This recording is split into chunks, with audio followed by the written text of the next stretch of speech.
আজকের রেসিপিটা হচ্ছে কাঁচা আম দিয়ে টক ডাল। আমি মুসুরির ডাল দিয়ে করছি। তো গরমকালে এটা খেতে কিন্তু ভীষণই ভালো লাগে। আর আমি জানি তোমরা প্রত্যেকেই ভালো ভালো টক ডাল বানাতে পারো, কিন্তু তাও আমি তোমাদের সাথে রেসিপিটা শেয়ার করছি, কারণ আমি এই টক ডালটা বানাই আর আমার ফ্যামিলির লোকেরা ভীষণ ভালোবাসে, বিশেষ করে আমার বাবা।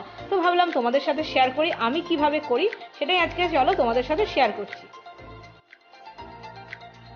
তো টক ডাল বানানোর জন্য সুন্দর একটা কাঁচা আম নিয়ে নিয়েছি, আর নিয়ে নিয়েছি হাফ কাপের থেকে একটু বেশি মুসুরির ডাল। আমি কিন্তু মুসুরির ডাল দিয়ে টক ডাল বানাচ্ছি। আর কাপের সাইজটা দেখে নাও, এরকম কাপের সাইজ। তো হাফ কাপের থেকে একটু বেশি নিয়েছি। আর নিয়েছি কাঁচা পাকা লঙ্কা, আর ফোড়ন হিসেবে নিয়েছি দুটো শুকনো লঙ্কা আর একটু সর্ষে।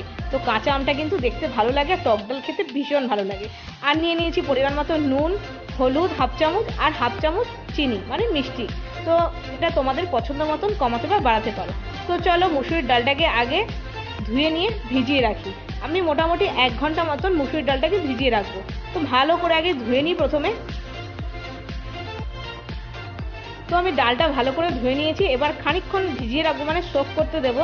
সেটা 1 ঘন্টা, 1.5 ঘন্টা, 2 ঘন্টা পর্যন্ত ভিজিয়ে রাখতে পারো। আর এদিকে দেখো আমি আমগুলোকে সুন্দর করে ছুলে পরিষ্কার করে কেটে নিয়েছি। আমটা একটু হলুদ হলুদ হয়েছে, তাতে কোনো প্রবলেম নেই। তো দেখো আমি ডাল বয়েল করে নিয়েছি সুন্দর করে, আর নুন হলুদ দিয়ে বয়েল করেছি। তো দেখো সুন্দর করে ডালটা কিন্তু বয়েল হয়ে গেছে। এবার কড়াইতে দিয়ে দিয়েছি 2.5 চামচ মতন সর্ষের তেল। তেল আমার গরম হয়ে গেছে। এবার আমি দিয়ে দিলাম ফোড়ন, শুকনো লঙ্কা আর সর্ষে। এবার ভালো করে শুকনো লঙ্কার সুন্দর একটা গন্ধ আসবে, সর্ষেটার ভালো একটা গন্ধ আসবে, তারপরেই কিন্তু আমি আমটা দেব। আর আমটা কিন্তু আমি ডালে সেদ্ধ করিনি, এবার ডাইরেক্ট তেলের মধ্যে আমটা দিয়ে দেবো। আর আমটা দিয়ে কিন্তু মানে 1 থেকে 1.5 মিনিট মতো একটু ভেজে নেব তেলের মধ্যে। আর ভাজার সাথে সাথেই কিন্তু আমগুলো গলে যাবে।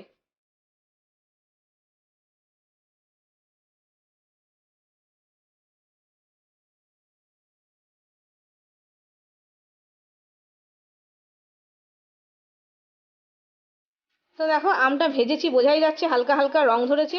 আর দেখো আমগুলো গলে গেছে। এবার আমি বয়েল করা ডালটা দিয়ে দেবো। আর বয়েল করা ডালটা দিয়ে তারপরে কিন্তু খানিকক্ষণ ফোটাবো। আর তার সাথে সাথে একবারে কাঁচা পাকা লঙ্কা দিয়ে দেবো। আর দিয়ে দেবো পরিমাণ মতন মিষ্টি। এবার তোমরা তোমাদের পছন্দ মতো মিষ্টির পরিমাণটা বাড়াতে বা কমাতে পারো। এবার দেখো ডালটা বেশ সুন্দর ফুটে উঠেছে, খানিকক্ষণ ফুটবে, মানে লঙ্কা কাঁচা পাকা যে লঙ্কাটা দিলাম তার ফ্লেভারটাও আসবে। 2 থেকে 2.5 মিনিট পর্যন্ত আমি কিন্তু ডালটা ফোটালাম হাই ফ্লেমে। আর দেখো ফাইনালি আমার টক ডাল কিন্তু রেডি হয়ে গেছে। আর এই কাঁচা আমের টক ডাল খেতে কিন্তু ভীষণ ভালো লাগে, বেশ সুন্দর টেস্ট আসে, ঝাল মিষ্টি টক দারুণ লাগে। আর আমরা কিন্তু বাড়িতে এই টক ডালের সাথে আলুর চোখা আর গরম ভাত এছাড়া আমাদের কিন্তু কোনো অপশনই পছন্দ হয় না।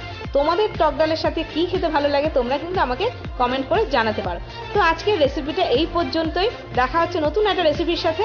Bye bye.